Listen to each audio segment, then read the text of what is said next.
Oh, look at that. We are live on the Side Quest, your wonderful weekly journey into the amazing world of video games, where Team Side Questing talks about stuff till your ears fall off, your ear holes get filled, whatever analogy you want to use. We're there for it. Yeah. I am. Let's see if this works. Oh, hey, Zach's here. Come on. Zach's here. I am. I'm gonna drop myself there. There you I am Dolly Demovsky. Hey, it worked. I pointed to the right spot. Dolly Demovsky. The person that just joined right above me is Zach Quest.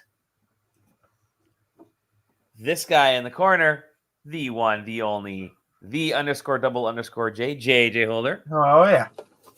And then making his triumphant return, our Lord and Savior, Aaron Scrattybones Kelly. Hey, How's it What's going, up? Aaron? It's okay.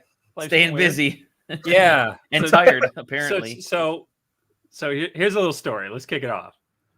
Like, I don't know, 3 or 4 years ago, maybe. I almost ended up as a freelancer for GameSpeed. Yeah. The site of our friend of the site, Jeff Grubb. And it didn't pan out because there's weird tax things between, like, for Canadians freelancing for American companies. And that was fine. It's not the first time that's happened to me. And that was good. And then a little while ago, I don't know, 2 months ago or so now, Jeff sent me a message just out of nowhere. He was like, "Hey, you still want to be a freelancer?" I was like, "Yeah." He was like, "Well, I got some freelance stuff happening. You want it?" And I said, "Yes, but remember the tax thing?" And he said, "Listen, we really need freelancers. We'll get all that shit dealt with." And I said, "Okay." And then like 3 weeks went by and I didn't hear a fucking word. And I was like, "Okay, so it probably didn't." Damn it, Grub. It probably didn't pan out, which is still fine. Yeah. And then all of a sudden, out of nowhere, after 3 or so weeks, Jeff reached out and he was like, "Hey, you start on Monday." This was like a Saturday or something. I was like, "Oh, okay, great." So that happened, and that's awesome. So I've been doing freelance articles over there like twice a week for news posts. And then when that happened, I still have a day job. Yeah. And I was sitting at work shortly after that. I found out that I was in fact going to be writing for GameSpeed. And I was telling my coworker, "Oh yeah, no, I just landed a second job, which is awesome because it's a writing job, which is what I went to school for and all that." And my coworker said, "Wow, that's really cool. I don't care because I'm not a writer and I don't read, but good for you." And I said, "Yeah, that's fine." And then my boss overheard me because then that Monday he goes, "Hey, just so you know, I'm cutting your hours, and also you now have to pick up shifts on the weekend for your other two coworkers if they want the day off." And I said, "Okay, I guess that's super cool of you." And then I haven't had a fucking weekend off since that happened. Oh, geez. I've been called in. The first 2 weeks, I got called in. I got set up that with enough notice that I could plan around it and work constantly. And then my boss said to the other two, like, if you're going to be calling Aaron in, you have to give him at least like a couple of days notice because I do shit on the weekends. And they said, this is still the weed shop. Yeah. Yeah. A lot of uptight dudes for So I said, people working around marijuana. Yeah, pretty much. So, there's two stores. They're side by side. There's the weed store, and then there's also a nicotine vaporizer store. Oh, but, okay. So is it all the nicotine? Yeah, folks? I'm on the nicotine side now. We sort of all swirl around, but anyway. So the boss said to them after like 2 weeks of me being called in every single day, working for like 2 weeks solid, he's like, "You got to give like 3 days warning if you're going to call him in because that's insane." Mm-hmm. And I said, "Yeah, that would be nice." And then that lasted for a week. I got called in for 1 day on the weekend, the third week. And then this weekend, the past 2 days was going to be my first weekend off in a month. And then Friday night at 10 p.m., I got a text. I was already doing shit. I had my weekend planned out. I was incredibly drunk. Awesome. This is going well. I got a text from an unknown number, not a contact on my phone, that said, "Hey, I need you to work for me on tomorrow." And I said, I fucking okay, I guess. So not 3 days notice. Mhm. And then I was so exhausted today that I was up at like 9 a.m. My work shift at my day store starts at noon. I woke up and I was like, after an hour of sleep, and I was like, I can't do it. I can't go in today. So I just called in. I was like, I'm not coming in today. And my boss said, okay, that's fine. What, Aaron, you know that you can say no. Well, I mean, technically yes, but kind of no, because if I start taking days off, I can't afford rent. Well, that's fair. So, but I guess because he, I mean, is he like, are they making you work on the weekend and then also not making up any shifts for you on the side? So I work, my scheduled shifts are Monday to Friday, and then I'm supposed to have the weekend off. And Monday to Friday, at my previous set of hours was enough to cover rent and bills and food and like all that fun stuff. And then my hours got cut. So right. So if I work Monday to Friday, and I can still make all my bills, and then I'm down to like one meal a day, which is fine because I don't eat that much. But if I want to do anything cool, for as big as you are, yeah. If I want to do anything cool, like buy a video game, it's like, oh, I'm getting called in, and then I'm getting called in constantly. So I'm actually technically I'm getting more hours than before my hours were cut, because I'm picking up like a shift or two a week, which is insane. But anyway, so I've been doing that, and that's exhausting. And then I got the freelance job, which is twice a week, which is not exhausting, but actually physically working in a store is tiring, and then writing is mentally tiring, if fun. So I've been doing that, and that's been fun. And Jeff really just threw me into the deep end, which was awesome. Which was hilarious. Like, I started and he was like, all right, you're going to do this for me and do this for me. And I said, okay. And he said, yeah, go ahead. And I said, oh, okay, we're just doing this. And then I was like one news article in, and VentureBeat does these online events like yearly or bi-yearly or stuff called the summit. And that's a thing that they do and have been doing, and it's all very complicated and interesting, and tech and industry like focused stuff. And then Jeff was like, all right, so we just did this thing. I need you to do like full on articles for this stuff. Here are links to the videos that haven't gone live yet. I need you to mine these and like come up with stories. And I said, oh, okay. All right. Any like, is there a format for this? Like, no, just go wild. Okay. Go ape. Yeah. So that's been really that's fun. fun. It is. And it's really fun. And it's like writing is writing, but I haven't been challenged writing in a very long time. So it's been interesting. Like, cool. I haven't really been challenged at writing since I went to school for it. So, and this, okay. Yeah, this feels a lot like that. So, yeah. When has he told you, when he tells you about like how you piss off as many gamers as possible? Like, what's the method? Does he tell you, or like is that not until you reach a certain like post count? Jeff's trade secrets. He can't share those with anyone. So not really, but there is a focus on trying to get reader engagement, because that's what websites that are doing it as a business are paid for. Right. And it's not specifically pissing people off, but there really is an emphasis when I'm looking up news stories on, you got to find stuff that is going to engage people. Like, you want to get people talking.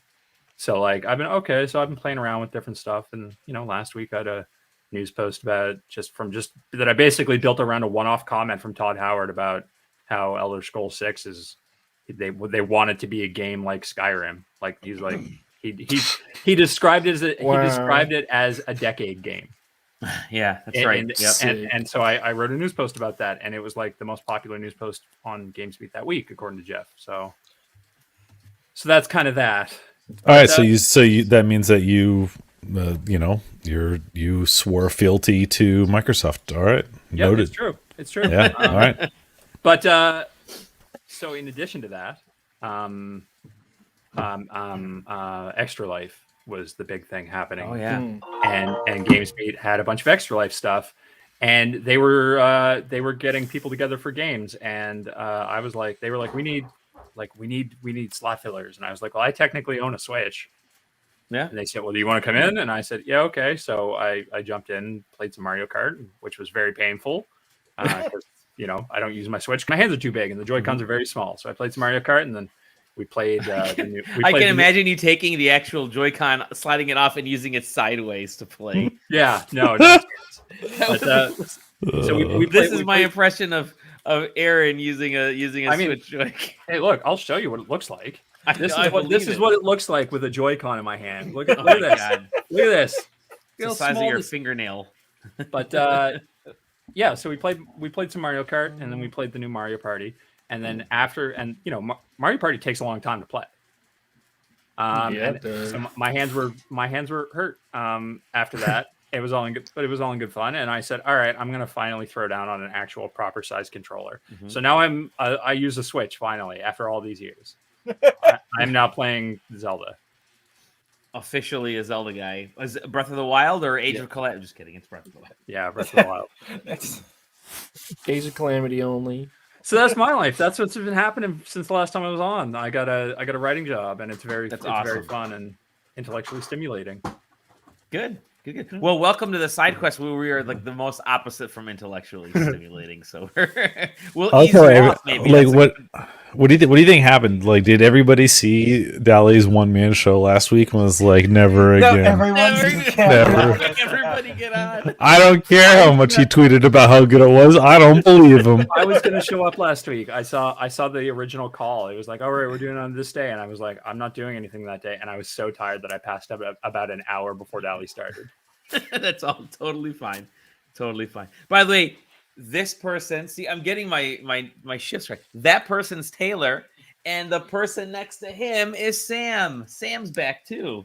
Hello. Yes. God, it's been like 3 months at this point. I believe so. Yeah, when Mario when Aaron was Golf on last, came I think is when Yeah. you were. Good times, my friend. Good I times. didn't get a writing job. I just got stuck in my normal job over and over and over again. Groundhog's Day. Yeah. God, great Hey, minds football think season's over. That just means like 20 other sports started instead. Hell yeah. Winter sports season, baby. Hockey, baby. Let's do it. Hey, you got the Kraken. You're good. Yeah. Well, oh no, not good. No, not good. Expansion team. Well, welcome. Aaron, it is great to have you back here. Great to see you awake right now, for as long as you can handle it. Sam, it's great to see a cat holding a French baguette, as usual, which is a picture of you, surprisingly, that you're holding. Mm-hmm. Yeah. I mean, everybody that's been to PAX East knows that's you got to make sure you got moist towelettes after me, because I get the common mistake is assuming that he's either the cat or the baguette. Yeah, it's true. We won't tell. He's actually the gray space around the image. Well, hey, stuff on his t-shirt. That's all. Yeah. You let off with you mentioned people at PAX East. We're gonna throw a few news notes out because there hasn't been a lot of news since I recorded last. But PAX East is coming back in person in April, end of April, which is great because it means it'll only be 8 feet of snow instead of 14 feet of snow. I'm sure it'll be every bit as exhilarating as the PAX West that I went to. Yeah. Have they finally managed to dodge Easter weekend? No, well, they're after Catholic Easter, kind of traditional Easter, but now they fall on Orthodox Easter and Orthodox Easter, so it's always those on don't count. Yeah. Hey, yeah, you're right. Hey, Zach and I are the ones that. But yeah, hey, PAX is back, and I'm actually kind of excited. But I brought it up because Aaron, you mentioned that you had to transcribe all the the pull some quotes and get some info out of the talks from the GamesBeat Summit, and I remember doing that at PAX East when there were panels that were really good, like gaming related stuff, from developers. We would transcribe those and get all the notes down, and it was like a day's worth of work just for one of those articles to get the info out of there, because you're furiously either writing or recording and doing both. So yeah, PAX East. I'm excited. I think I'm gonna go.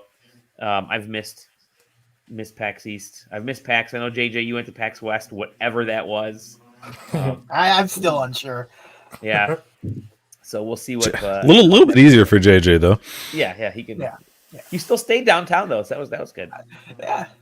That's good. Good times. Let me look at the other gaming news that have popped up in the last few days. Hey, did you guys hear about Multiverses? Multiverses is a game that nobody saw coming at all. So I remember when here I'm going to share the screen here. Bam! I remember Jeff talking about it. I remember the That's a good logo. I actually kind of like that little the V. No, it's the logo's good. I mean, there's a couple of good points that came out about the announcement from this game. Yeah, go ahead. I'm optimistic. I'll go ahead and say, as the resident platform fighter aficionado, I'm optimistic. I'm excited to play it. I want to see them go more into like the mechanics of it. Yeah, I want to know if they're going to pivot hard into a competitive scene like Nick did, or if they're going to try and walk a balance, which would be even harder. So I'm kind of curious to see what they do. But I mean, it looks fun, so I'm like all down to try it. If we're gonna compare it to Nick, which is also the other like multimedia IP platform fighter that came out in recent memory, the big thing here is that they also brought in a lot of the mainstream voice actors known to be doing these characters. Kevin Conroy on Batman, DiMaggio for, I forget which one DiMaggio's doing. I don't know. I mean, he's like one of the most prolific voice actors of the past 50 years. So it's kind of like I'd lose track. Gears of War. He could be like 4 separate characters. Exactly. Actually, I just saw his name and I didn't really check to see what character he was doing, if you want me to be perfectly honest. Jake. It was funny that they specifically pointed that out. Like, it seemed like everything negative that you heard from the Nickelodeon one, they just kind of were like, oh yeah, we've got the voice actors. We're focusing on like playing with friends first, and then there's a competitive scene if that's what you want. Yeah, it's It's a cool. They're walking a balance that Smash walks, and they could also still pivot into competitive scene, which is needed. And Nintendo now is officially doing that tournament series. So it's cool to see these. Yeah, through a third party, but it's cool to see like these platform fighters finally get recognized after 20 years. So. I mean, that's what's neat about towing the line between the kind of competitive and the Party S game is that if they want to pivot over towards more of a competitive fighter, all that requires, as long as it's not overly right. I mean, as long as it's not overly RNG is probably the biggest thing that would divide it. But as long as the competitive spirit and gameplay design is there, it's just about whether or not they support it. Mm-hmm. Yeah, I also think a good angle on this, well, that shows me that they care, is they put the Shaggy meme, like the big Dragon Ball Z like Shaggy meme into the game. Like it's been a weird anime like fandom meme about Shaggy being a part of Dragon Ball Z for like the last like 5 or 6 years or something. And they put that in the game as his like moveset, which like shows to me that they actually are paying attention and they care more than like I'm thinking like Brawlhalla or like other games. They're just kind of. Oh, you don't want to play as a misshapen Lara Croft? No, dude, that game is really Why wouldn't bad. Was I mistaken, or is Big Chungus in there? No, not yet. No, I wouldn't be surprised though if that. I wouldn't ends be up shocked. being, Yeah. What I'm kind of interested in this game. I mean, it's gonna be free to play, so at least there is zero. Also, by the way, Shaggy just tore off his shirt, which is wild. Yeah, dude, it's and leading into it. Yeah, totally leading into it. What I'm digging about it is that you don't have to buy it. You could play it, put it away, just like Brawlhalla, some other free to play platform fighters. But I do appreciate that they took a look at the art style and sort of homogenized it all the way across. Like I'm looking at the different characters and even things like Finn and Shaggy and Steven Universe and Tom and Jerry, Arya you'd think Stark. Arya Stark, you'd think how different they are in other fighting games. Like in Smash Brothers, they try to use actual, games assets closer to the game style. Whereas in this, they're sort of taking the characters and bringing them into this this existing overall style. I really like their Batman model. It's a really it good looks Batman. really cool. Yeah. Yeah. They're Spider-Versing it. They're Spider-Versing it. There you go. Yeah, so- so own all the individual franchises. You can do that where, you're tied in Smash Brothers. You're tied to like, oh well, Konami wants Snake to look a certain way, or Square Enix wants Sephiroth to look a certain way. Yeah, so I guess this will automatically lead us into the League of Legends game, which is also leaning into the competitive but casual fighting market, which what they're doing for a fighting game is they're making it so there's no inputs like you would in like a normal fighting game, like like the diagonal Dragon Punch or quarter circles or all that. It's just like easy one button attacks.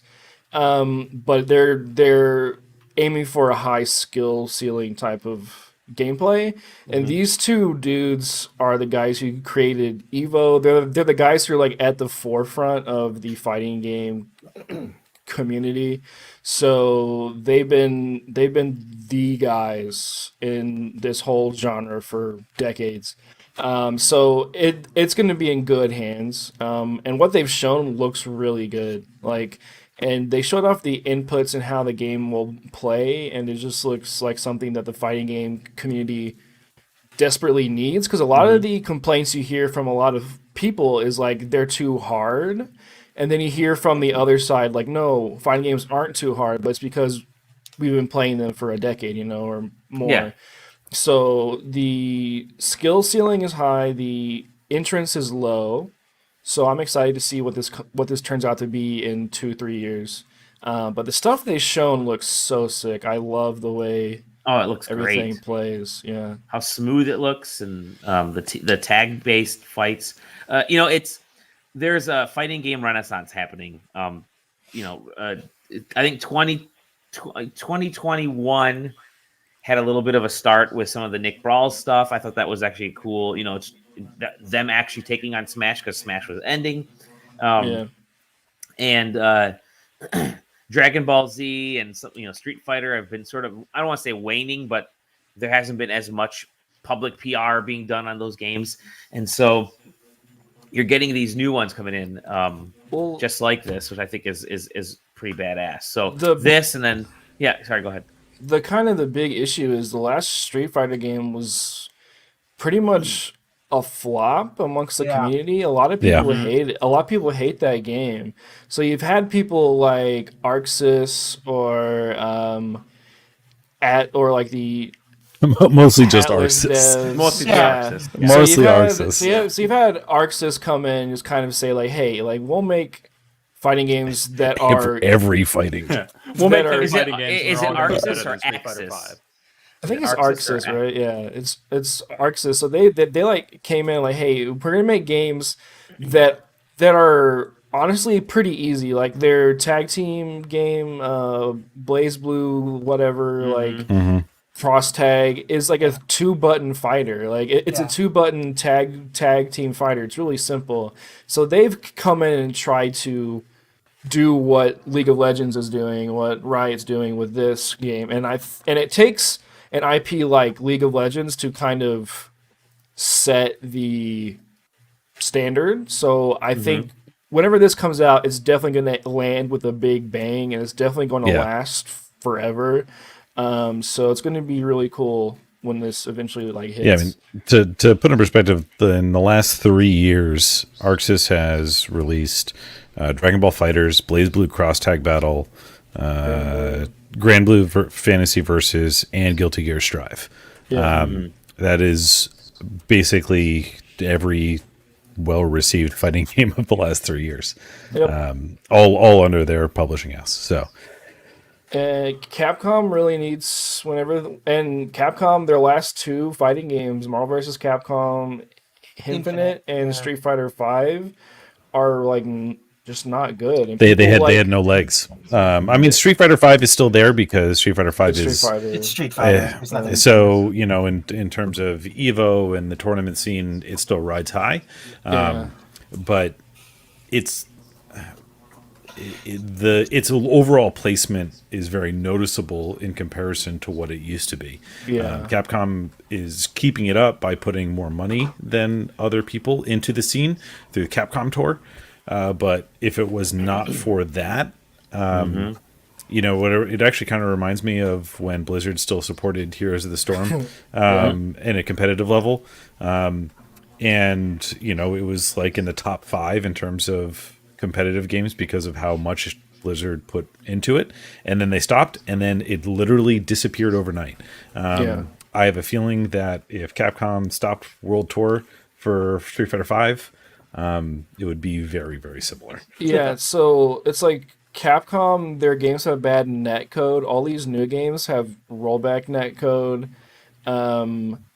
Their games, all these new games play better. They play in a unique way. Street Fighter V is kind of like the greatest hits of the whole series, and it's not even like, and they're not even well done.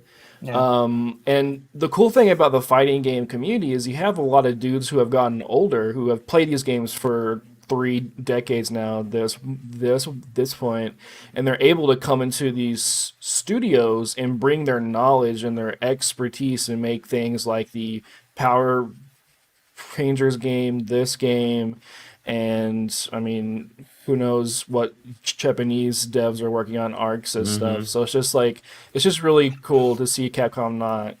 It's just had that new just had that new Melty Blood come out. That's sort of like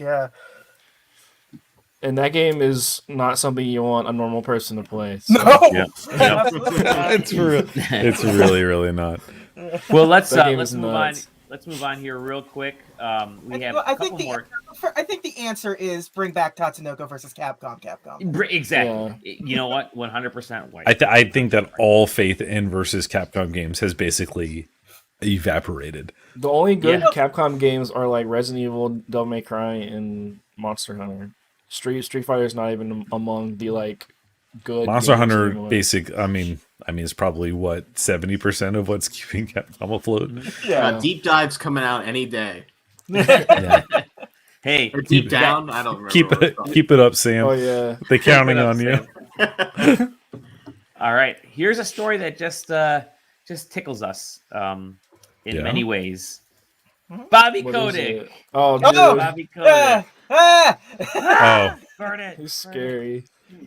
So I saw this circulating on Twitter, and it was basically just it was this headline, and then that scene from I Think You Should Leave where he's in the hot dog suit. Hot dog suit. Listen, we're all trying to find out the guy who did this. It was just over and over again. I think you just named the episode. Bobby Kotick in a hot dog suit. We're all, basically. Everybody's trying to find out who is trying to, like, who can fix it.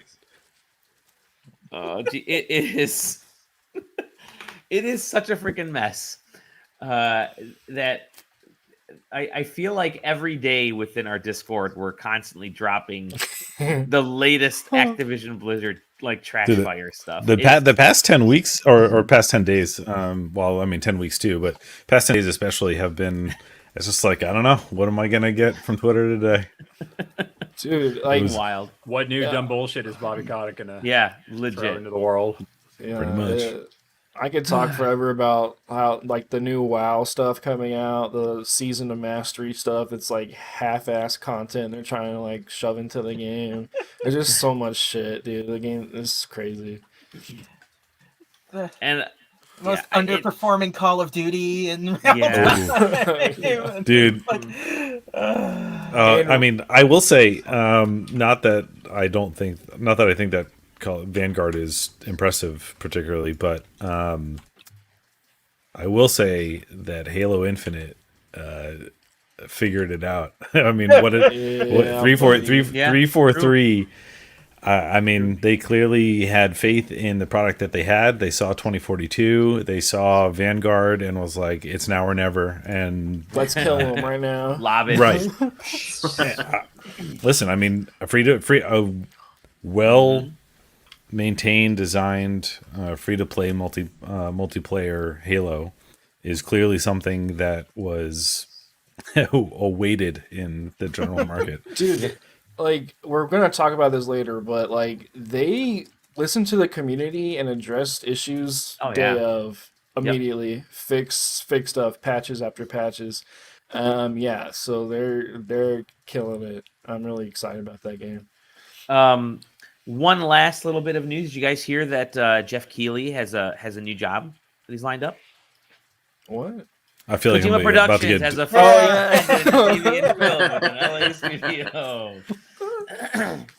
So I the knew award I was shows gonna are just get now dropped. going to be brought to you by Kojima Productions, right? Kojima Productions, yeah, exactly. So yeah, Kojima Productions. They're obviously, if you follow Kojima on Twitter, which I do, which I actually highly recommend.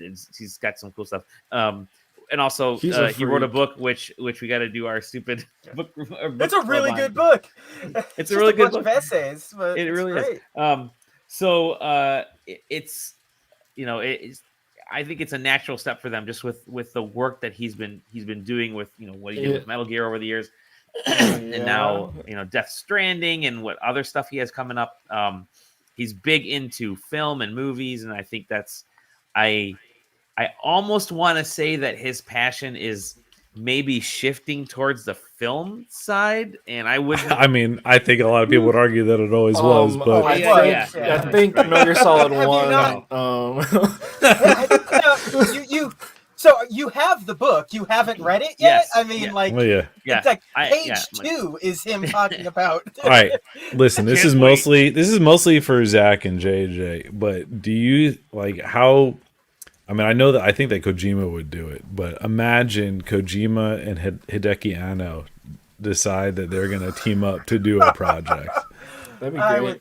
I would, yeah. Fuck yeah, man. Just no. So I feel like they would actually have like a lot of agreement on many different things. I think they would. So here's my thing, right? Is like the way Kojima directs cutscenes with music is one of my favorite things to like watch. Yeah. Mm-hmm. And like the Phantom Pain with the David Bowie stuff, or like the Ground Zeroes part at the beginning with like the 8-minute like one take with the it's just like I just love the way he directs and uses music, because that's kind of how I think about games and stuff. I think about it with music, and the way he did it in Death Stranding. I was gonna say like I'm not that far through Death Stranding because I haven't revisited it in quite a while.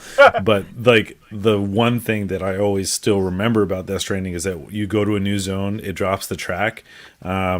And pans out for you for a second, and even when it gives you the freedom of movement back, like the music sets everything about what you're doing for you. It's 100% like his natural progression as a creator, and I hope this might be like, because he's been working with the writer director Jordan Vaught Roberts, the guy who's doing the Gundam film. He's been working with him for doing the adaptation of Metal Gear Solid. So I'm hoping that this is kind of him like bringing it in, like, hey, let's like get some more creative freedom, see what we can do, type of thing. It would be cool if that's what this becomes. But who knows? Because I mean, Metal Gear Solid would be a lot better as like a TV show, but we don't know. Because let's make it a crime procedural episodic. Yeah, I'm thinking like CSI 48, between 40 and 60 episodes a season. Style. Yeah. Every other episode is just a Kodak episode. Sure. Yeah. Why not? Yeah. It'd be like Kodak of the week. Susan I love it. Yeah, they do a weekly podcast that fills in the Kodak stuff. Yeah. You may have come up with the idea there. Dude, there was a recent anime that did a podcast in between each episode, and like it filled in like things that characters were doing. It's actually pretty cool. idea. It's getting more and more common for certain very popular series. Well, Metal Gear Solid 4 had podcasts that you could listen to on your iPod in the game, which was very. Kojima just knows what he wants, and he just does it. He just doesn't care. He says, "I'm doing it." My man predicted every single feature of our future, so he just like kind of just knows.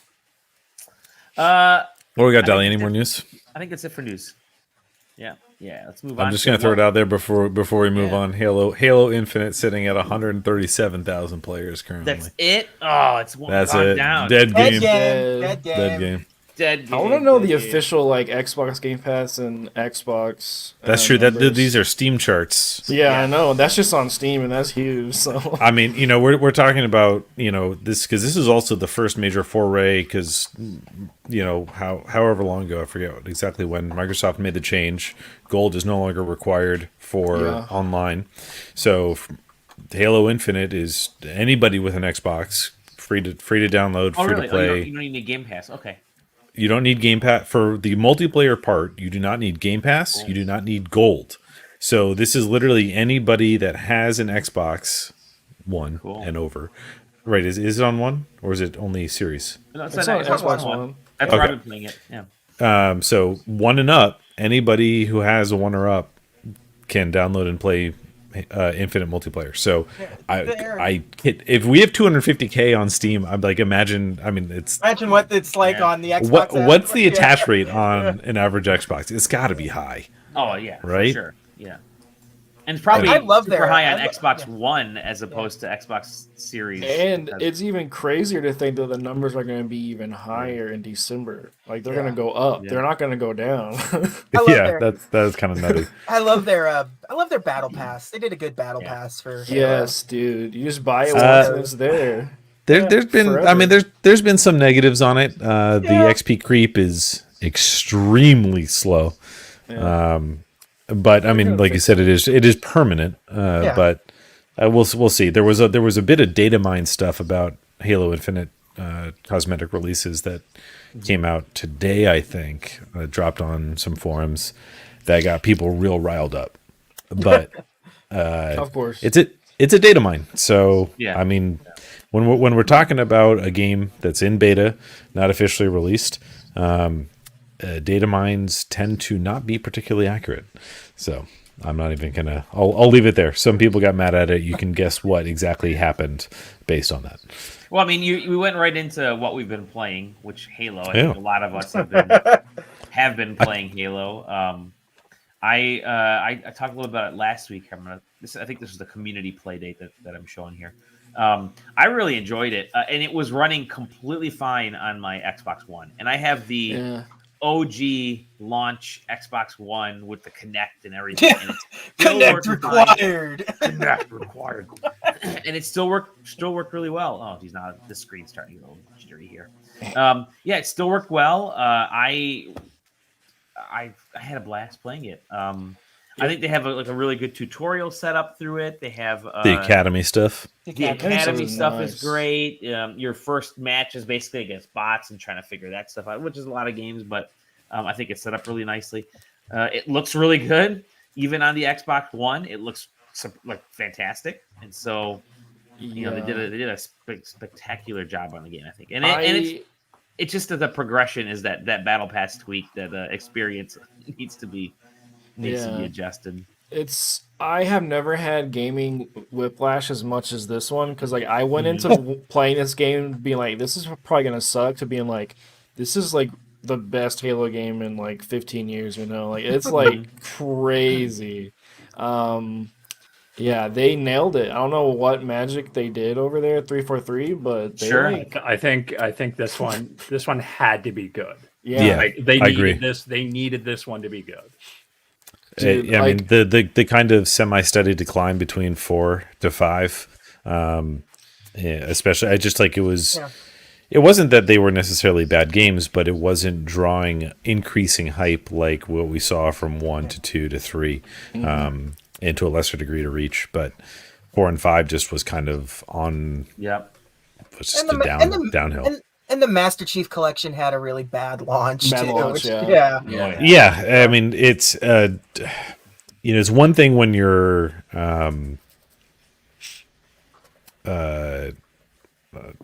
Murray and Hello Games and you're doing No Man's Sky and it's one singular title that you're redeeming.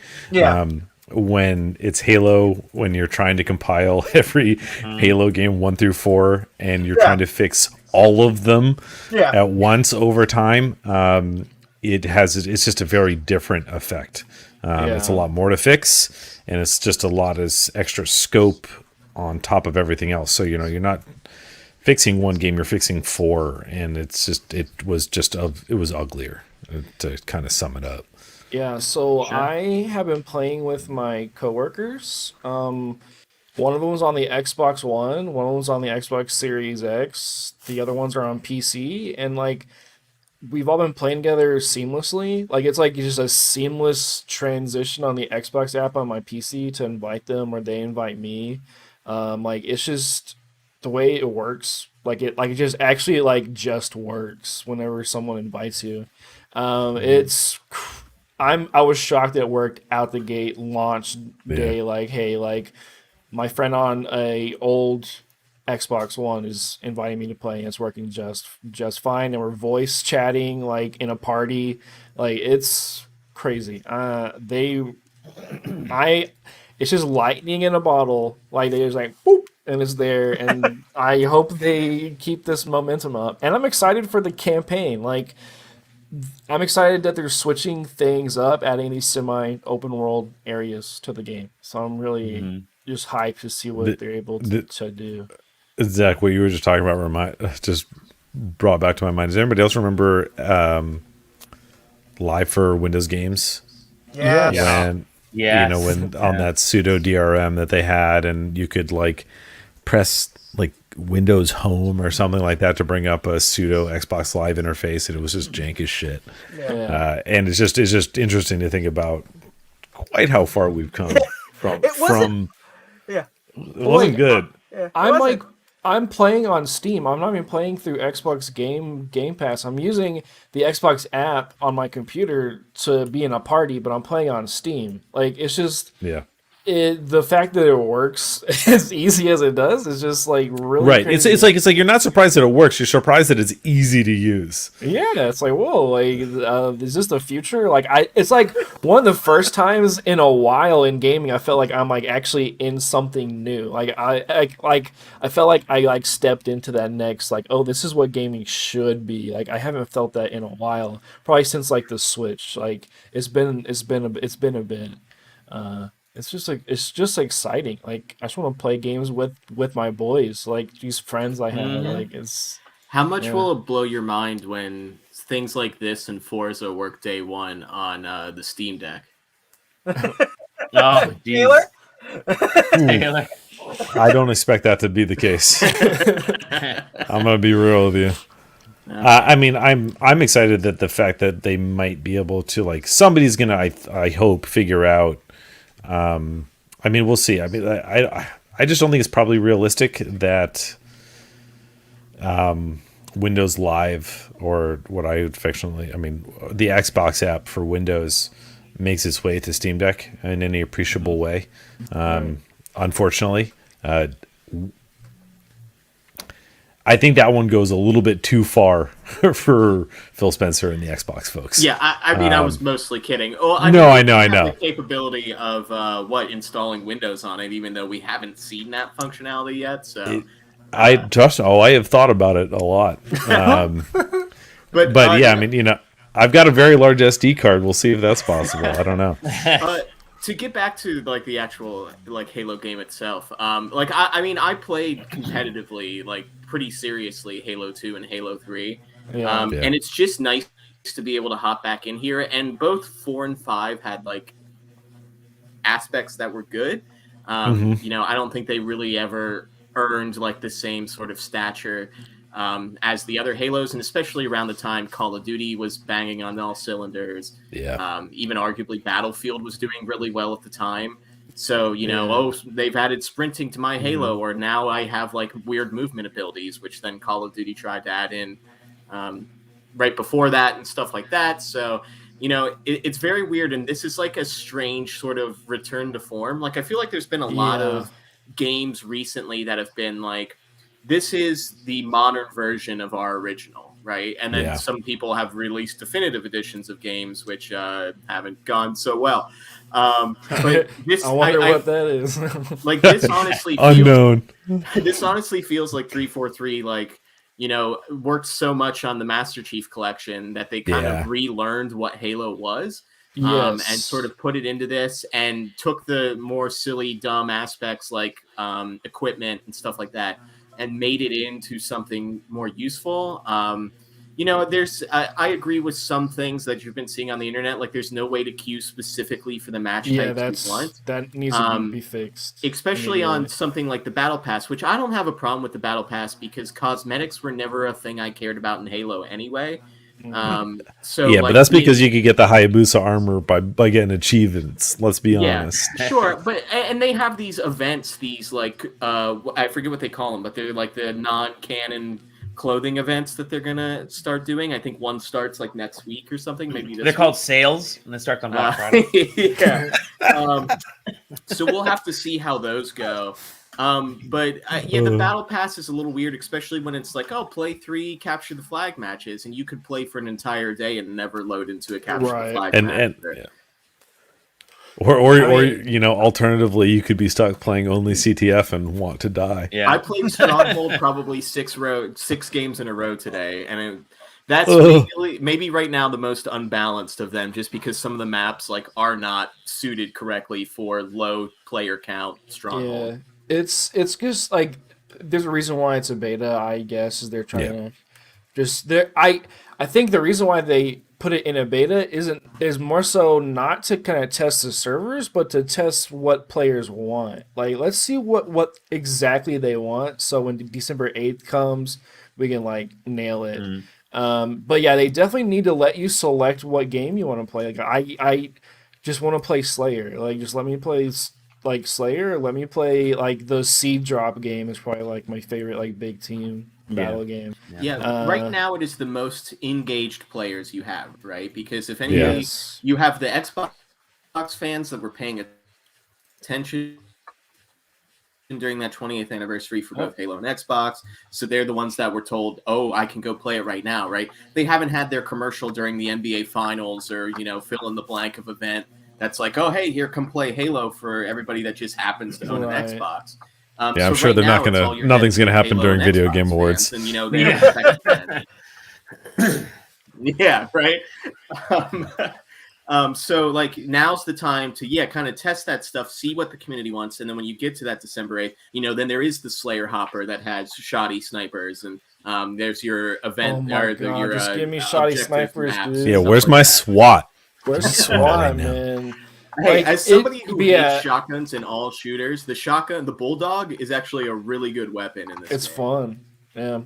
That Seed Drop game, there's this game, I forgot what it's called. I just call it Seed Drop. They drop these like canisters in the middle of the map, and you and your teammates have to bring these things back to your like base.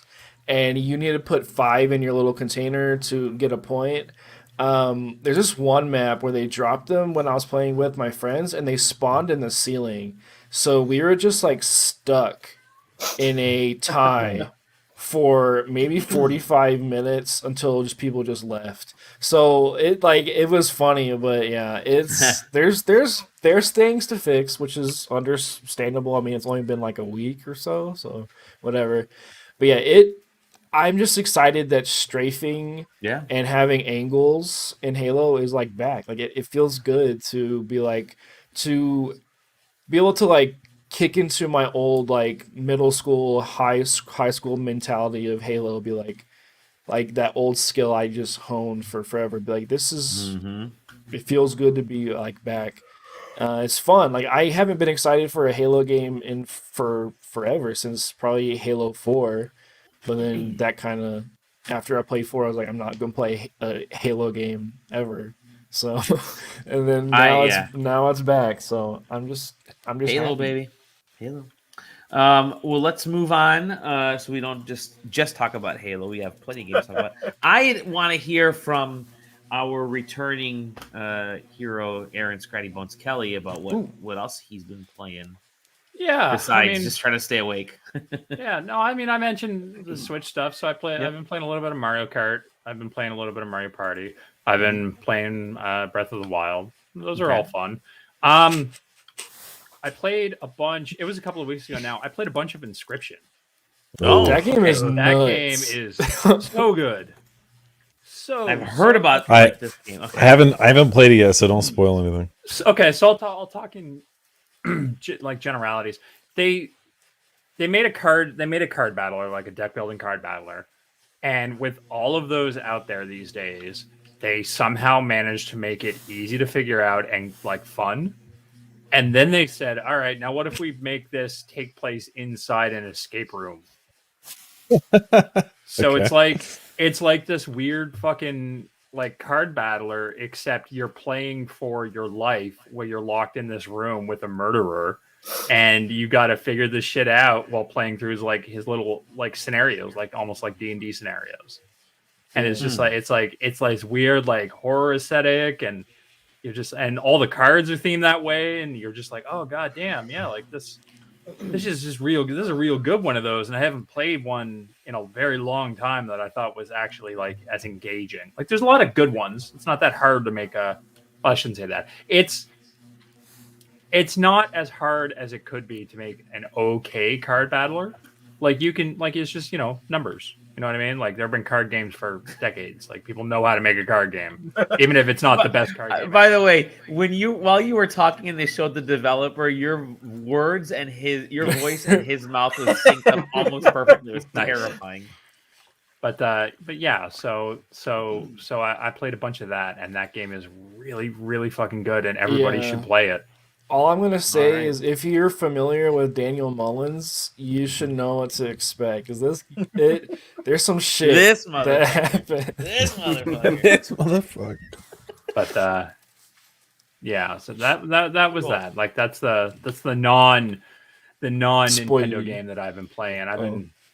I got to slowly pick through the backlog of Switch games now that it's been out for forever, and I finally have a controller to play it with. Yeah, you can play all 5 good Switch games. I hope you're excited. I bought a third-party controller. I got this thing. If you can see it. Oh, okay. It's a nice. Is that a Pikachu controller? No, it's just like a third-party. Pikachu gamers. I bought it because it was big enough. I bought I was looking through controllers on Amazon, and I was like, "Ooh, that one looks big. That looks meaty. I'll do it." Excellent. So that's what you're playing? Yeah, I played that. I've been playing literally right now. I'm playing Breath of the Wild because I used to I used to be a big Zelda guy, and then I didn't own a Wii. Like I didn't own a Wii U. Like I stopped. That's okay. But everybody forgives you. I stopped at the 64. So there's all those games in there from like the GameCube on that I just never played, and a lot of those, especially the first party ones, like the first party games, are like, oh well, now I should probably get those, and a lot of those are available. Yeah, all the ones worth it are on the the Switch. So yeah, it's like I took a little break. And I had the community curate which games I should play over 20 years or 15 years. Can't play Xenoblade Chronicles X on the Switch, can you? Not yet, and probably not ever, right? Because there's a whole bunch of online components to that. The worst thing about that game is the freaking soundtrack, dude. Let me turn that shit off. Somebody didn't like what was it? I forget which track it was, the LA or whatever. The main City Hub soundtrack. The City Hub, yeah. I love that we started this off with I love the way music works in games, right? Too. I want to turn your shit off. Dude, no, it's bad. I swear, it's one of the worst songs I've ever heard, dude. It's bad. So, Aaron, what's your favorite game? I mean, of the ones that you've come back to so far lately? Oh man, Mario Party. We know. Yeah, Mario Party. They have you guys played the new Mario Party? Yes.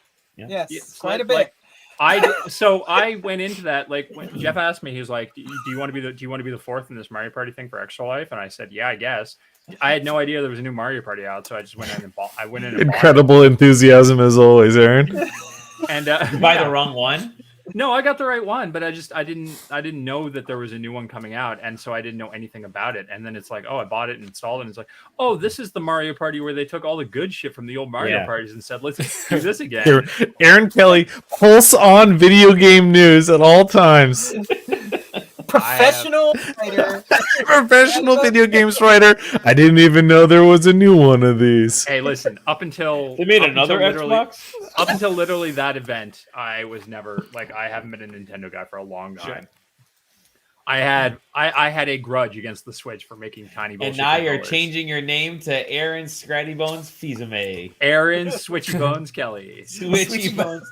Sweet. But sweet. But yeah, no, that's what I've been up to. I've been doing a lot of writing, and I've been playing some Nintendo games. Wow.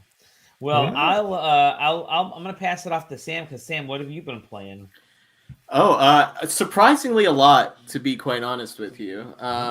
Really? Then why haven't you been on the show? Yeah, well, mostly because I get like 2 hours a night to myself from like the hours of like 10 to midnight, and that's what I'm playing. No, I will. First of all, a lot of Halo. So much Halo, in fact, that I was lucky enough to get one of the Halo Infinite consoles.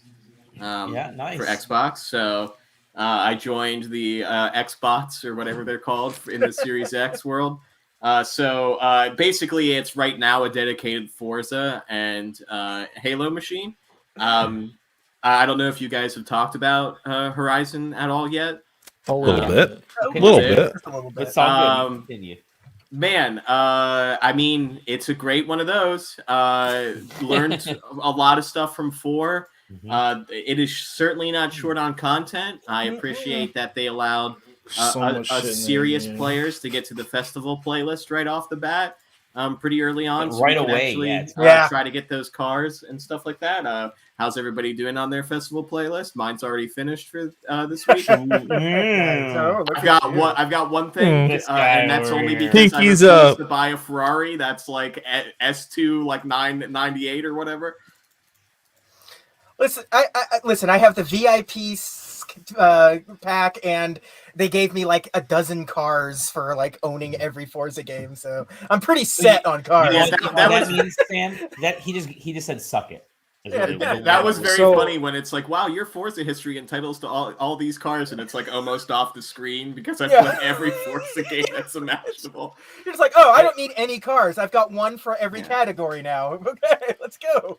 So yeah, I've been playing this game a lot. As someone who's never played Forza ever, I've been playing this game a ton, and I love it. You gotta get a wheel now. You're gonna go all in. I'm thinking about it, like, dude, I think I need like a wheel, and like some pedals and stuff, because like I am kind of obsessed with it. Like I'm like thinking about it while I'm at work. I'm like I downloaded it. I cannot start it because I have so many other things that I have to do. If I know by the way that you guys talk about it, that if I launch this game and begin it, I will be in dire straits. Even Ryan says hello. Look at that. I think Forza Horizon 5 is the perfect example of why Quick Resume exists. Yes. Like the sheer fact that I could be doing whatever else and be like, I got time for a race, and just hop in there for like. I'm playing on the Xbox One, on the original. I'm playing this game. There's no Quick Resume. I'm playing this game as an adventure game more than anything. Yeah, I'm like, same here. Have you discovered all 585 roads or however? No, not yet, dude. So like, I'm like opening up my map, and I'm like, oh, I want to go. I was like, pick a random spot, and I'll just go drive over there, and then I'll like, oh, there's an XP thing over here, and it's so cool how like the XP things you break are like little puzzles. They're like Breath of the Wild puzzles. Like, how am I going to get my car on top of this house? Like, exactly. Let me figure out how to get my fucking car. So, I'm going to have to level up my car just enough. There's like one or two of those adventures you go on that's basically a platforming level. And it's just crazy that, I feel like I've been begging for years on this show for like an adventure, like driving game where you do like platforming, you do a little bit of racing, you do some exploration stuff, and this game has it all, and it rewards you for playing stuff, and then they can basically not force you, but promote the idea of like, oh, hey, I know you want nothing to do with the Eliminator, but if you make it to be in the top 30, we'll give you this cool car. And you want that cool car, don't you? Like, dude, you want that car, you want the festival points so you can buy whatever Maserati or whatever is on discount. Like, come on, man. Go do it. There's a marketplace where you can buy and sell cars with like other players, and you can like customize your car like this like minute level that's like insane. I'm like, what does this even mean? Am I in school? Like, is this like a trig? is this a math class? Like, it's anime nuts. rap on your Bentley Continental. Yes, I go. How many cars can you fit 2B on? Because it's all of them, apparently. Yeah, every time I get a new car, I go and look at the custom like wraps, and I put the first anime girl I see on my car. So every single one of them. The number one answer is anytime you buy a car from the auction house or the in-game like marketplace, it always is like, well, would you like a default color? You want a custom skin? I'm going to go to the custom skin every time. And then you can search by like keywords and stuff. And you always just set that number one keyword to cartoon. And you're guaranteed 15 different anime. It's great. It's so fun. I have an Audi that has like the actual official like Miku like racing team like skin on it. And I love it. And after you race with it for like 2 races, it's like, hey, we noticed you've been driving with that skin. Would you like to send such and such a like? And it's like, well, yeah, it's on the car still, isn't it? Like, of course. I do love the mist, like the barn finds are always fun, but I also like that you can. I also love that you can send random cars to people to find in barns too. Mm-hmm. That's some cool shit. That's a cool new feature. Yeah, except for the third time you go to one of those and it's like, oh, somebody left you the Civic. Yeah, again. It's the fun of the adventure. It's might as well paint a middle finger on the side of it every time I go to get it. And so actually, no, just a real quick question. Do we consider Forza Horizon 5 a sim racer? It can be. So that's the big thing, especially with 5. 3 definitely felt super arcadey, and 4 started to like give you more access to what is the like more sim version of Forza, where this one takes it in even a step further, where like ABS finally actually feels like it's doing something. Having ABS off. Like if you lock up your tires, you're not turning. And let's hope that you have locked your tires up quick enough to start cadence braking, because if not, you're going head on into the wall. It's hard. It's hard to say. The game will like, if you keep winning and keep winning by a lot, it's gonna say, hey, you're doing really good. Do you want to like do you want to like make this game harder? Do you want to like make the AI harder? Do you want to make? Do you want to like not change use the assists? And so it'll adjust to you as you play. So it's like, and then if you start doing worse, it'll bring it down. Like it's really good about easing you into this like genre, especially me. Like, well, and it doesn't make fun of you or punish you for having those assists on. The only thing you're missing out on is like you don't get as many credits at the end of the race. Yeah. So like if you want to start off with the full line assist of like here's the racing line. Here's when you hit gas, here's when you hit brake, and then slowly back it into, okay, I'm only seeing that in the corner. Like, I play on Pro with no assists on, but I keep flashbacks on because I'm not going to throw away 15 minutes of my time because I blow one corner. And I would love to play on Unbeatable, but, like, Pro is hard enough where Unbeatable is like, oh, okay, I have to sit down and learn this track or I'm not going to win it. Because this AI is going to drive this track 100% correctly, and I will never get in the top 3 if I race that way. So I always just play on Pro, and I drive automatic just because it's weird to shift on a controller. So like I love the rewind feature because it's a good learning tool for It me is. because I'll go and like, okay, I hit this corner a little too early, so I'll go back. Like, let's see what happens when I like pump the brake here and press my e-brake at this moment. Like, it lets me experience. It like lets me learn in a really meaningful way, which is so cool. Yeah, I like it's like definitely like a top 5 game of the year for me, which is like love this game a lot, and that's You weren't going to yeah. say that a couple weeks ago at all, were you? I never would have given this game the time of day if it wasn't on Game Pass. Sure. So it's just like another like thing. Like Game Pass is really cool. So, Microsoft is listening. Yeah. It does very well at the sort of multiplayer, even though you're not playing multiplayer. The Yeah. Drivatar system is great. Like it has been learning how you and your friends drive since like what is it? I think Forza 5 was when they added Yeah. Drivatars 5, with the yeah. online. Yeah, And 5. I just want to bring it up since it was brought up earlier today in the JPAG Discord, where Dali's Drivatar is an absolute asshole. You're welcome. Every single time, you know, I'll pass like other people from the JPEG. You know, I'm out there, and every single time you'll be going into a corner. I'm like, okay, cool. I'll take Dally on the inside. That asshole turns to the inside, brake checks you. So you're like, okay, well, I guess I'm going around outside. You go around outside, and then he uses you as a goddamn guardrail to get around the corner. You don't even try to take the turn.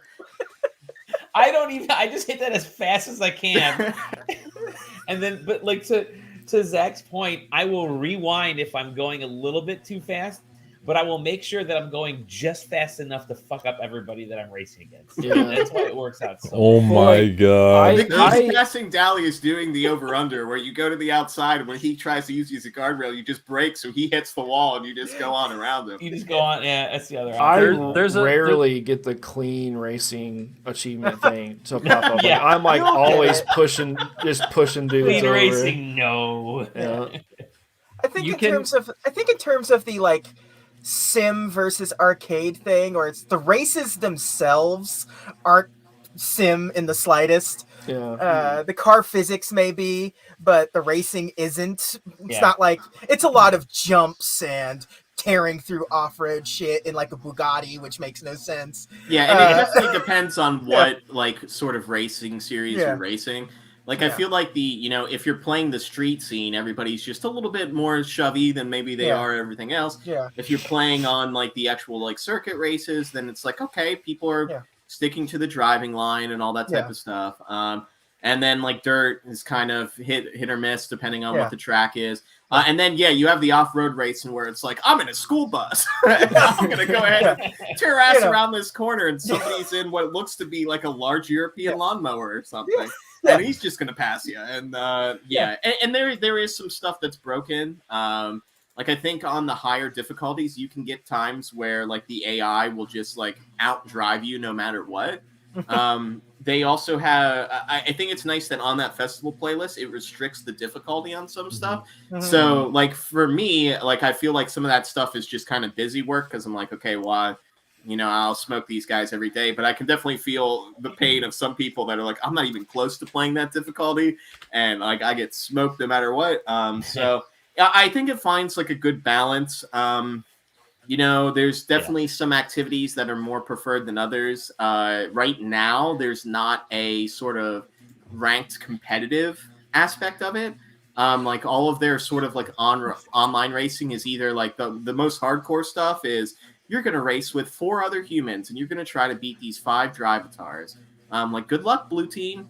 And they don't really have like a sort of, you're in a lobby with 8 people, winner takes all like type of stuff other than the eliminator. And Let's say feel their battle unfair. royale mode. Yeah. Yeah.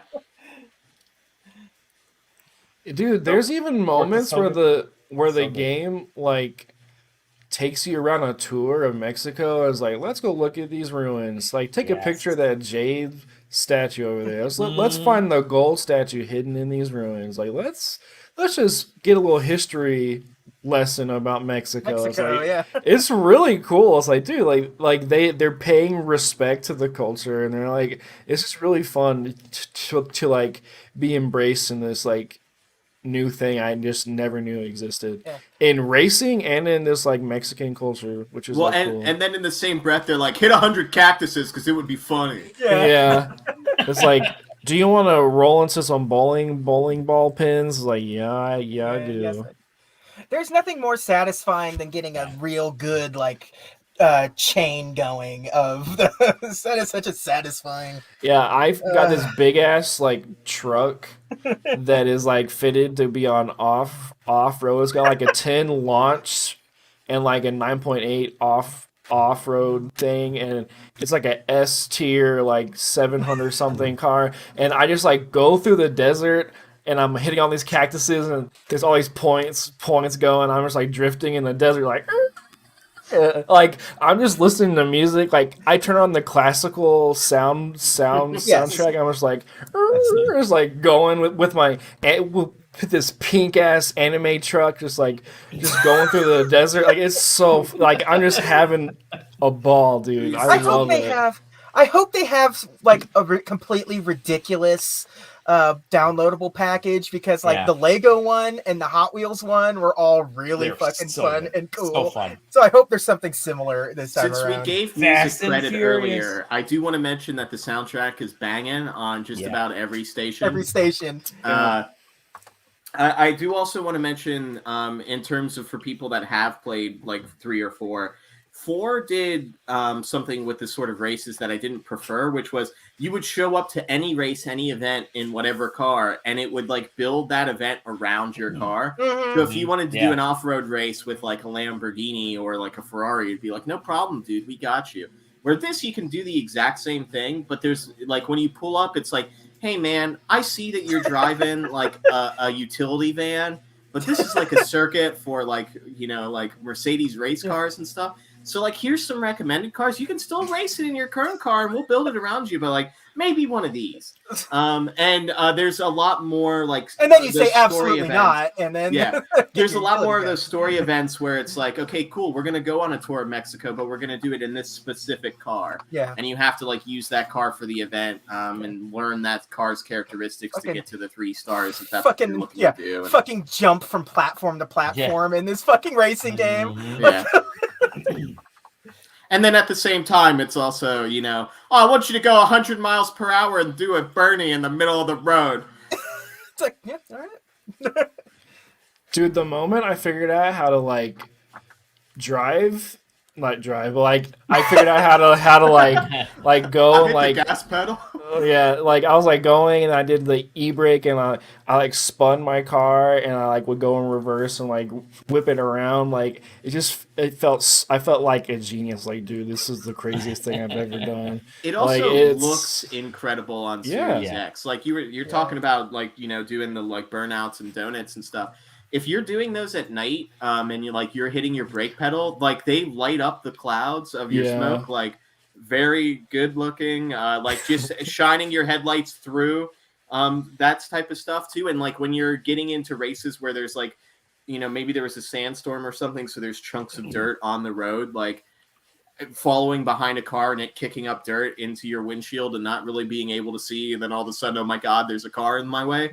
God, just great. Good stuff. If you like to hit the gas or the brake pedal or steer, get yourself Game Pass and play Horizon. There you go. What else have you been playing there? I don't know. I've been trying a lot of stuff out on the Xbox since, you know, now that I have one, and Games Pass is the ultimate gift. The ultimate gift for this Christmas season, Game Pass, just $14.99 a month. I played some XO1 earlier today, which I believe just came out on Games Pass. Yeah. Have you guys ever played? It's not called Flappy Bird. That's the other one. It was an old iPhone. It was an old iPhone game where Tiny Wings. Tiny Wings. Where that game is just Tiny Wings, but in space, and some people died on Jupiter. I don't know. I haven't gotten very far. But that game is Tiny Wings with a weird gravity spaceship and maybe some Jupiter PTSD. So that was cool. I played some Forager today, which is just, hey, do you hate all of the story stuff in Stardew Valley? and thought, man, I really wish I could just hold X on a tree. Forager. That game was okay. I did buy, because, Black Friday sales, I did buy Deathloop. So I'm excited to try that out. It's a good ass game. Nobody's talking about it anymore, but that's a good ass game. I bought it as well. 2 are like some of my favorite games ever. So I'm really looking forward to Dishonored Assassins, which I guess Dishonored is anyway. I'm trying to think what else. Genshin Impact. I know you guys are all excited for the new update tomorrow, and everybody's going to go ahead and try to get the Ice Queen with me, Eula. I'm trying to get my second constellation, and I know that means nothing to any of you, but I'm so excited for that. And then we got Rock Smashy Dude, because everybody was like, hey, you should add more buff guys to the game, and they went, obliged. And so they're adding a Smashy buff dude without a shirt on later in that update.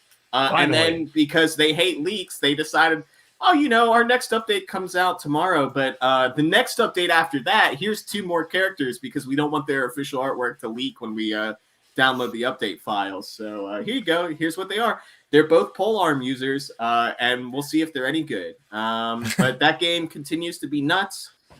Can't wait for the 8-year roadmap or whatever they got cooking on that. MiHoYo is also working on like 3 other games, including Genshin Impact, but for Hukunin Third Impact or whatever that game's called. Did you guys talk about? You must have. Did you talk about that MiHoYo news from a couple of weeks ago with the fan merch thing? Probably not. No, I don't think. I haven't been on in months. So. Yeah, where you can just sell shit, right? You can just sell shit. Yeah, they were like, you want their artwork on it. They were like, you want to make rip off Genshin Impact figures and T-shirts and all that shit. Just do it. You want to make your own Daikamoras? Go ahead. Here you go. Yeah. Do you want to sell fan fiction? As long as you put fan creation in the title, we don't give a shit. Yeah. I think that's the ultimate way to do it. It's like the Toho guy, like the whole thing. He's like, hey, it's free IP, go nuts, and it's huge just because of that. I think the only stipulation is something like if you're going to produce like more than 5,000 units of something, they were like, we would appreciate a heads up, but otherwise, like you're set. Yeah. Here are the set numbers. If you're gonna make 500 T-shirts, if you're gonna make more than 500 T-shirts, just send us an email. Yeah. At least send us a shirt. This seems like something that won't last forever. I don't know. That's what I said. I said this when is you get to the second Genshin Impact movie or whatever that's direct to Netflix, like they'll have a little something to say about it. But yeah. All right. Yeah. Good stuff. Okay. Well, I guess we'll move to the next person. Let's go to Taylor. Taylor. Yeah, sure. Let's start the discussion. Okay, I'll see you guys. So this is the start of the Shin Megami Tensei V thesis. Oh, I'm so tired. I gotta go, you guys. Well, it's just kidding. No, my games are Shin Megami Tensei V. Played a little bit more of Final Fantasy 14. Let's go ahead and talk about that game. We haven't talked about that game in a bit. Yeah, I haven't been on the show in 2 weeks, so it's been like no, but SMTV. Have they gone to the moon yet? Not yet. They're about to. So I'm glad that Sam's here because he sounds like a really big fan. So let's talk about Final Fantasy. No. So SMT5 is a good video game. Yes, it is. What's weird is that I can't really talk about it in reference to the rest of the series because I haven't really played any of them. I'm familiar with them, and I know that what they are. I know how it evolved into Devil Summoner and how it evolved into Persona. But I haven't explicitly played through multiple of them. Jack Brothers for the Virtual Boy. You played that one? That game's good. I didn't play that one, JJ. Thank you for pointing that out, though. Okay. I don't know. I mean, SMT5 is good. There's some. If I was going to find negatives in it, there's mostly technical. FPS. It's on the Switch is number one. Yeah, I mean, so SMT, I mean, has Shin Megami Tensei ever been off, aside from Nocturne, ever been off Nintendo? No. right? I think it's always been a Nintendo thing. Yeah. And Do you count the online one? no. Okay. There was So- that mobile game. Yeah. Was there? I mean, there's a mobile Yeah. game of everything now. It was a mobile gotcha. Of course there is. But yeah, I mean, so SMT5 is, I mean, listen, it looks good. It plays good. But, you know, so they incorporated an open world into it. And, man, the Switch is struggling. Yeah. I want to play this artistic style and this design idea without the limitations of the Switch, because it looks really cool. It plays really well. Frame rate hurts. You know, there's a reason why they choose all of the most open sand scenes for some of these cutscenes. For the trailers, yeah. Yeah, for the trailers and the cutscenes. Yeah, I mean it's a great game. It's got. I mean, I don't want to delve into the Pokemon comparison just cause, but you know, it's a game where you collect, you know, subordinate demons, which are kind of akin to Pokemon, and you evolve them. Except in this game, you combine them together, and you know, it's an RPG. Yeah, So, yeah. but you know, it's hard to not make the comparison, especially when Diamond and Pearl just got a re-release last It week. feels more like Dragon Quest Monsters. Have any of you played Dragon Yes, Quest it Monsters? does. Yeah. It is Feels definitely much more more akin like- to Dragon Quest Monsters mean, than it yeah. is to Pokemon. I agree. Yeah. This is where they got the idea from. So Yeah, I mean, it makes sense. But yeah, I mean, all the mechanics are good. It's a great RPG. Yep. You have to be way more fluid in how you approach the game Yes. compared to other RPGs. Maybe even compared to other SMT games. I'm not sure. But it's like yeah, the way that the mechanics work is that every demon, including your character, has resistances as Yep. well as affinities that it can block or take more damage of, a la, you know, Pokemon with the elements. But the difference is that you can acquire essences of the demons that you work with, and through other means, and you can apply them to your character, which means that you can, from battle to battle, if you were so inclined, in one fight be resistance to ice, in another fight be resistance to wind or force, fire, etc., etc., etc. And if you are not willing to be nimble in it, you will literally either have to grind forever or just lose, one or the other. Yeah. There is no in between. Yeah. True. so It's a brutal Yes. game. So, as compared to the other SMT games, it's pretty much identical in the gameplay sense, but the way the game actually works is completely different. So, the open world aspect to it, not really open world, but that's a new feature for this series. But, yeah. Because usually they're first person dungeon crawler games. And with Yeah, I mean, random, SMT4 was basically essentially 2D aside from battle, right? No, it was all 2D pixels, Okay. everything. Yeah. So, and it's random encounters, which is like with this game, it's something that makes it even harder, and they kind of take away that extra layer of difficulty. Because in this game, it's like, oh, there's Yeah. these pixies. Yeah. I'll just avoid those. Oh, there's these dudes. I'll just avoid those. Oh, there's this thing I need. Let me go get that. But before, it's like it's a random encounter. You have to keep going, and you can't really like plan ahead of time. But in this, it's like, okay, I can plan better. But even if Yeah. you plan accordingly, you're gonna get you can still get your ass kicked. in Sometimes one you just turn. get clapped. Yeah. So like all the monsters are in the overworld, right? Yes. Like Zach was mentioning. So you can see them. But each zone has also a set level of monsters that will appear alongside the monsters that you choose to encounter. So you're never going to be guaranteed that you're not going to encounter demon XYZ. So you can control it to a certain degree.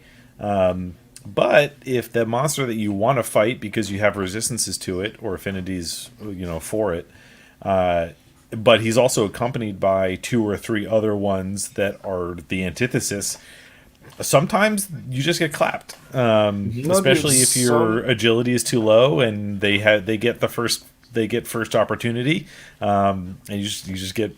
There's even sometimes where you build like, okay, I'm gonna hit these guys' weaknesses, and then the 4th one just misses, and you lose your whole combo, and they just come back and just like one hit your whole team. Yeah. Like that'll happen, and it'll happen to the most random level 5 dudes. There's like, you know what, and you'll just die. Like the game.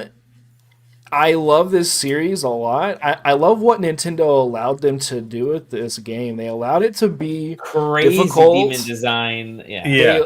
They allowed it to be adult. It's an adult game. It has has really funny. One of the first demons dialogue. You come across has like a visible dongus hanging out, which is so I think I said that to Zach on like day 1. Yeah. I was like, oh, we just got cock and balls hanging out on a purple dude.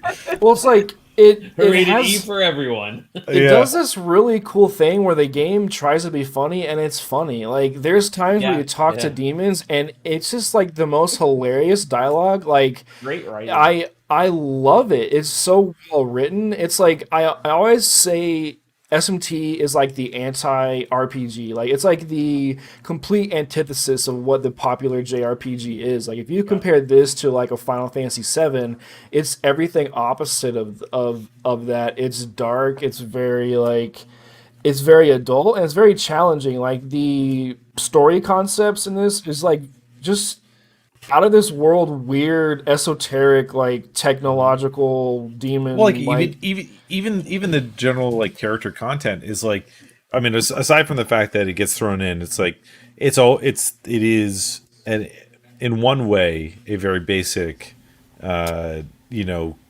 versus Satan thing, but it's obviously more complicated than that. But on top of that, the service that they do to the quote unquote demons that are in there.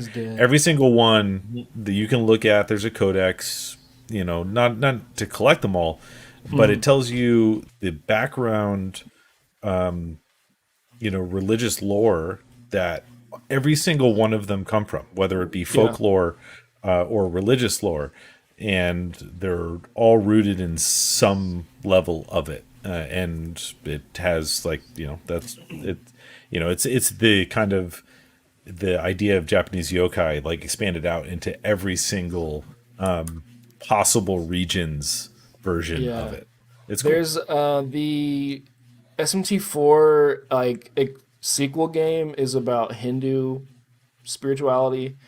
The games just go places and there's also multiple endings to every one of these games. So like you're making moral choices throughout these games that you're not realizing in very minute ways. So you can get the bad ending if you're not careful. You can get the good ending. You can get the neutral one. So yeah, and the thing that's really interesting is the game doesn't let you know. So even though I'm telling you this, you don't know what choices you're making until you get to the very end. Because you can play SMT3 and think you're doing a good job, and you just get fucked at the end. So it's great. Which is very similar to how you collect and talk to the demons. So like you talk to them in order to try and recruit them into your party, and every single one of them, you can try and make assumptions about how you wanted the conversation to go to recruit them into your party, and rarely does it go exactly as you expect. And yeah, I mean, you literally, the only way that you can recruit them is by having a conversation, or at least that's the only way that I've seen it so far. And sometimes they'll just be like, nope, that's it, we're fighting now. I mean, like, there's been a lot of Twitter memes, of course, on it, which does a better job of comedic timing than I do, honestly.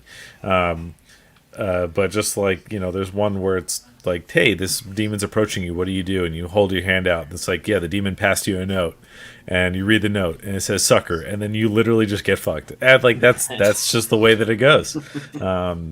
Dude, I've been called a pedo by these things. Like they've accused me of being a bad person because I wanted them to join my team. Like the amount of just like ambiguity these demons have and the thing that's crazy is they're integral to the gameplay, and you could go encounter after encounter and not get them, like, because they'll just be like, oh, give me $1,000, and you're like, I only have 20, like, and then they're like, okay, bye, and then they'll just like hit you and That's leave. it. Like, it's great, and there's no logic to it either. Like there's no guides you can look up to say like, oh, when you encounter this guy you need to say this and this, because one thing that works on one of them won't work on the other one. Like, because you can talk to the same things over and over again, and they'll say different shit each time, and it's so fun. Like, it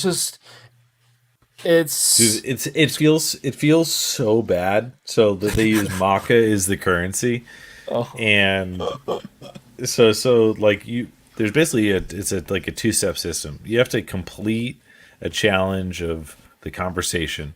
And then once you get past the conversation, they're like, okay, it's time for you to give me shit before I join you. And then they're like, okay, give me money. And then sometimes they'll be like, all right, now give me more money. And then also give me more money. And the money is not, I mean, there's certain ways that you can earn it, but I'm not a grinder personally. So I don't have a lot of it. And, sometimes if you can't do it, and then they're like, listen, that's all I want. And then they just say, okay, well, I'll see you later, I guess. And then they bounce. And it doesn't count like towards, like, there's no progression there. The next time you encounter that demon, you have to start over and do it all over again.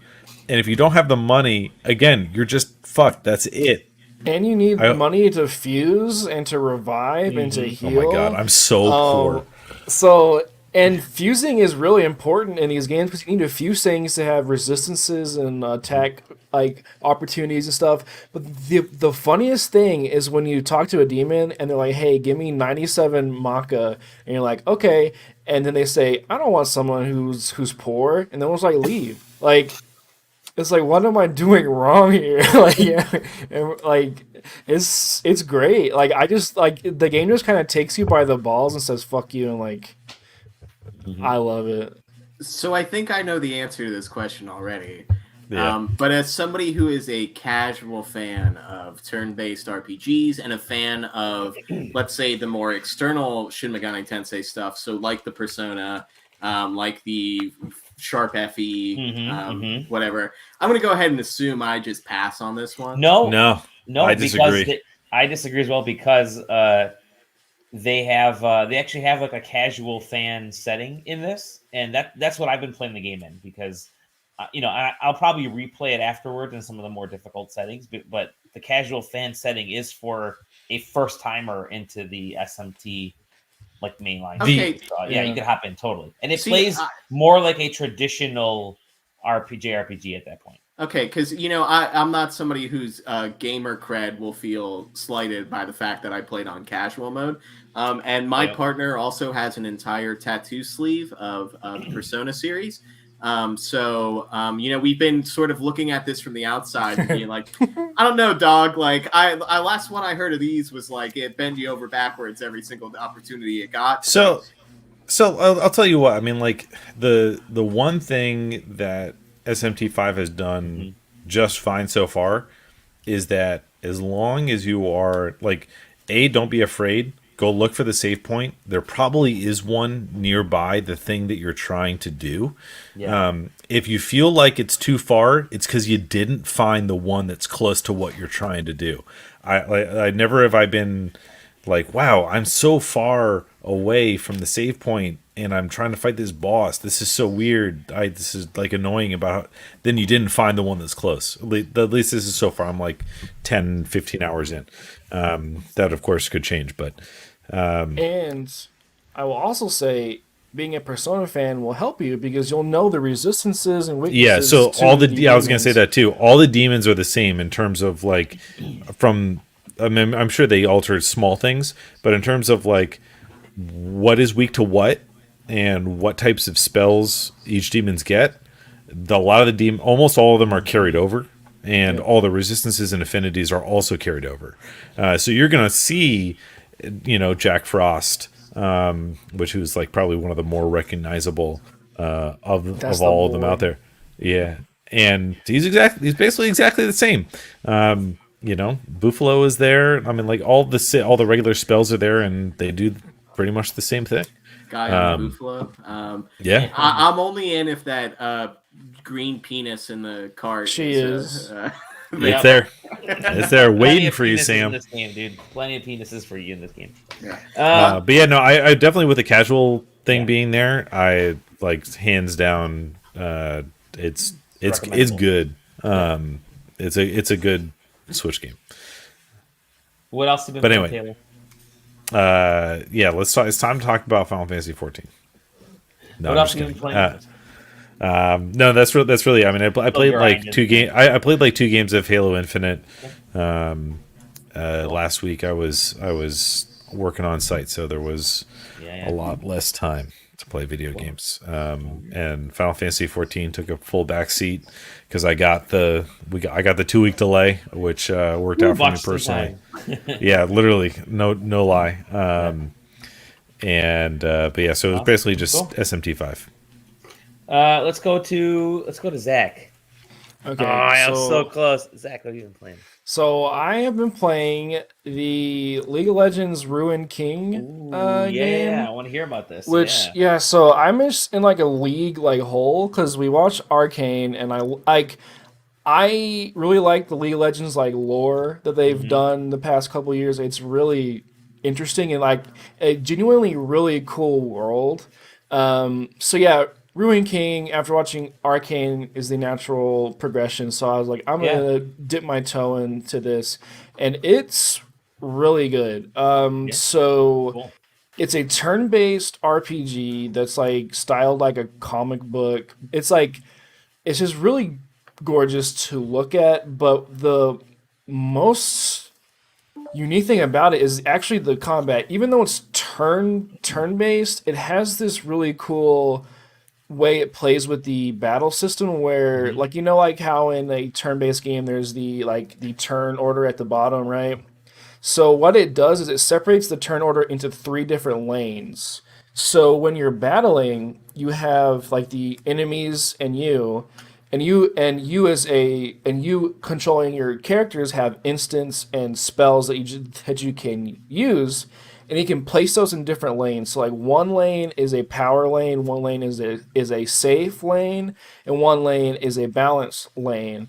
And what they do is they have the opponents, their attacks are these red bars that are inside this turn thing. So you need to figure out, okay, if I use the power lane with this ability, I'll be passed beyond the AoE attack that they're about to do. So they're able to have this kind of like back and forth in a turn-based game while you're building your characters, combos and stuff inside this like turn order, which is like, it's really cool. You see this like red bar pop up. And you're like, okay, I need to go into the fast lane so you have a weaker attack, but it'll make me attack faster so I'm outside of the red area, or I need to make my attack stronger so I'm outside of it on this other side. And each character has different spots in the turn that they're placed. So it's really neat. And each character has a different way that they play. So like Braum, he's kind of this dude with a big shield. He has abilities that can reflect things. So you kind of want to place them inside the attacks.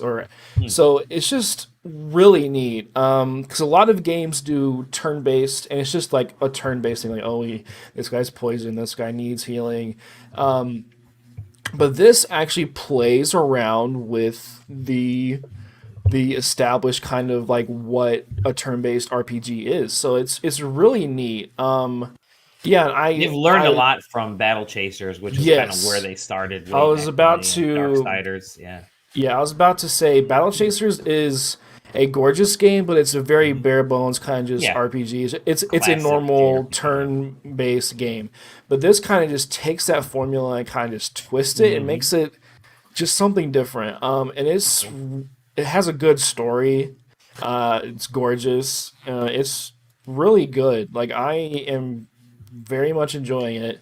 And as a fan of RPGs, like I love to play them, but I always find myself getting bored, usually like halfway through, Sure. because they're long, but because the combat is the same over and over. But this is like there's a lot of variety that I've encountered at least so far in like my first like 5 hours or so. Awesome. So yeah, it's really cool, and it's cool to see Riot use their billions of dollars to throw them at studios, say, hey, like make us a game that's fun. All came out of that Riot X Forge, or that Yeah. Riot Forge thing that they partnered with a lot of these smaller studios. So it's good. good It's stuff. really cool, and the voice acting is great. The story is great. Like the art's amazing. Yeah, Obviously, so Joe Madera. Yeah. definitely Cool. check it out if you want something. If you think SMT5 is too hard, play that. So All right. Cool. Good stuff. Anything else and for you? that's it. I mean, let me check my list to see Halo, Ruin King, Forza, SMT5. Yep, that's Okay. it. I'll hop in here super quick because we'll close on JJ, as we always should. Uh-oh. No. The game that I've been playing is you don't have like this huge back catalog of games that I need to get through. Well, this is definitely a game from long ago. It is Pokemon Brilliant Diamond and Shining Pearl. Yes, Which one? Which one did you get? Diamond. I got Diamond. I got Diamond as well. Yeah. Now I played SMTV. I call it SMTV because Smash TV. Smash TV. Forza. I've been playing Halo, Mario Party. So it feels like a lot of the stuff on this list, except for Inscription, I'll hop into that too. But yeah, it's I don't like this game. is very basic. This feels like an HD upgraded version of a Pokemon game and not necessarily a remake, right? Whoa, Maybe you a don't way say. No, because coming from Sword and Shield, which I really enjoyed Sword and Shield. I thought it had a lot of great, world building in there, the getting, traversal of the towns, the characters, the battles are kind of cool. This is definitely, again, everybody knows it. It's definitely aimed to just sell it to the same people that bought the game a long time ago. Because you can look at, everything is like, even those flowers, the same flower like 8,000 times copy and pasted. But that's the whole purpose. That's what they were trying to do. They're literally trying to do a polygon to pixel remake of those original games. And they're successful. The game works and it functions just like the older Pokemon games. The only problem is a lot of the stuff like Pokemon Home still isn't in there, and that's coming later. They got a bunch of other, like the Underground it takes a while to get that. There's a lot of things that they gotta. Do you know this a stupid little thing that drives me crazy is that it doesn't have touch screen controls? Yes. Yeah. I just want to poke run and have me run away from this 800th Bidoof, but completely agree. Yeah. It has gyro controls, but it doesn't have touch controls. Wait, what are those used for? I don't know. I never activated them. Yeah, same. I turned them on. I have no idea. I saw the option, and I think I turned it on, but I'm like, it doesn't tell you anything. And I'm it doesn't. I know what this is. I don't know. And not having probably fishing for all I know. I'll check it out later tonight. Going back to random encounters is so weird to me because again, the last Pokemon game, you could see them and you would run to the different Pokemon and it made it really active. And so it's definitely a throwback game, but it's fine. It is what it is. It is what it is. I'm getting out of it what I expected, so I guess same here. Yep. Yes, I would like more, but that's pretty much Pokemon was pretty much the biggest thing. The biggest thing I played this Forza. Okay. I played a little bit of Halo. I'm not a Halo guy, so what the little Halo I've played, I'm like this. I played a little bit of Battlefield 2042 because it was on Game Pass. That sucks. That's a bad game. Don't touch that one. And because it's on Game Pass, I played the GTA San Andreas Definitive Edition. Oh boy. Speaking of other games not to play. Speaking of stinky games, it's funny because like it plays fine, but it just looks so bad. Right. Like Right. there is no moment in that game that feels right. It feels like you're in a weird dream. Something's not quite right in every single scene that you're looking at. There's no fog. All of the character models are just garbage. It's so weird. So I was thinking about, I mean, I cannot think of a different example where so much AI upscaling was used Yeah. Like, indiscriminately. make them all smooth right now. Like, I mean, can anybody name like another title where AI upscaling was used just like across the board? Like every asset has been For almost every over. asset? Yeah. It's so because like there's even like the character models where like you can see the original number on the back of the jersey with the number with another number. Yeah, I mean, and there's another number overlaid on top of it. Another one of the popular ones is like the donut shop, where the classic is because it was actually in the shape of a nut, and now it's just a fucking smooth circle. I mean, like, it's like the early days of Blu-ray where they used to put like the denoise on shit, and it just made everyone look like they had a plasticine sheen. It's like the first edition Lord of the Rings editions where they make everyone look all smooth. Yeah. It's the auto motion blur that they add to TVs now, right? Yeah, it's buck wild that they used like the original code base too. So like they had to pull the PC version because the hot coffee stuff was in there, or what was that all about? No, they switched. No, they pulled the mobile ports. So, I mean, for a little bit. I mean, they used this is the dev that made the definitive edition versions is the dev that made the mobile ports. So obviously, Take-Two. We'll call him Brian. Call Brian. Either Take-Two or Rockstar. I mean, I don't know. Saw what they made with the mobile ports, and it's like, okay, guys, you're up again. We want to make a definitive edition for all the consoles. I mean, that was like the most prolific, like the highest profile game that they had made, as far as I'm aware. And then they had to.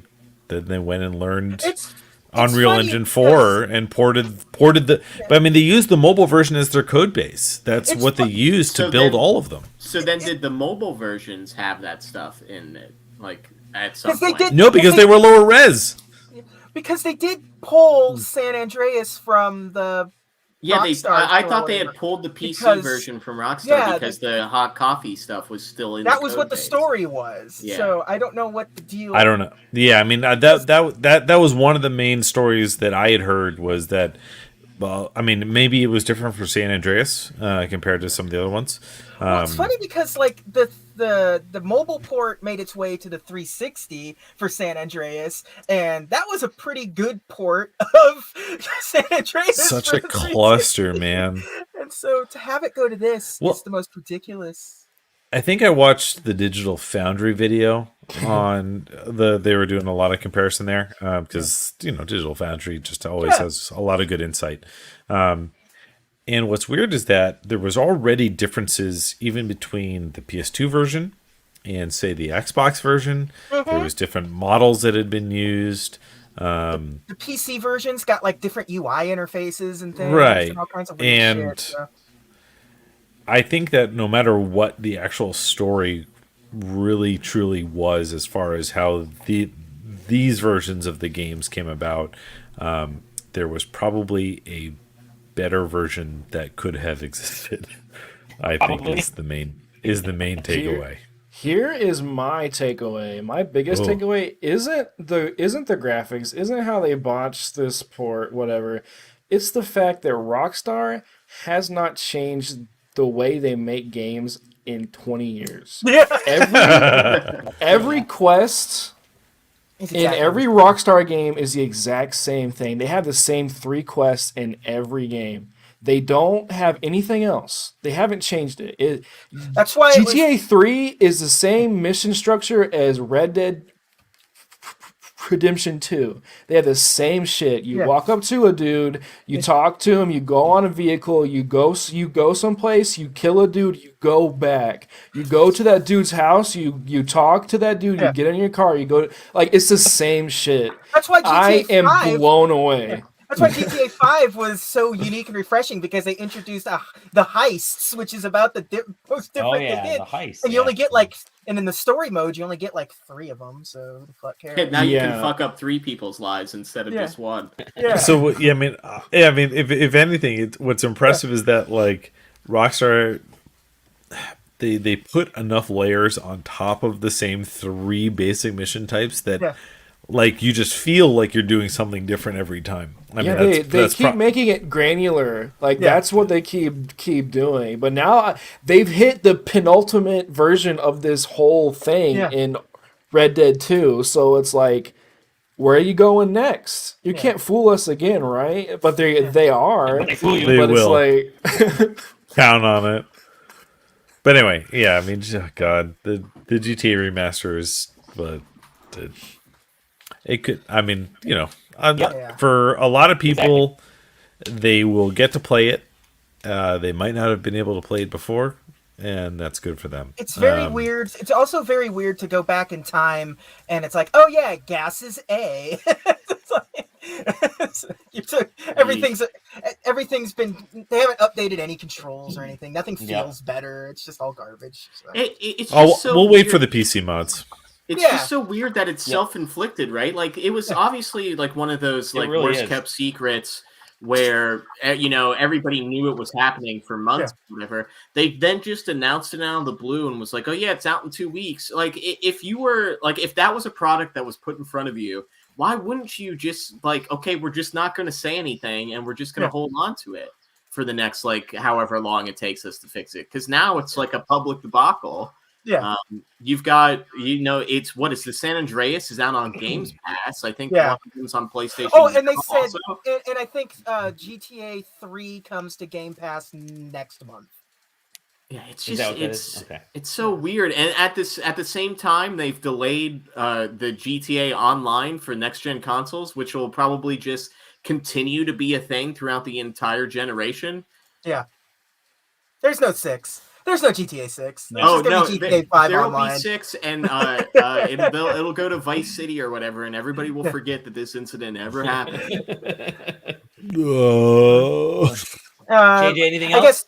I guess Final Fantasy 14, and I'm serious this time. I started playing Final Fantasy 14.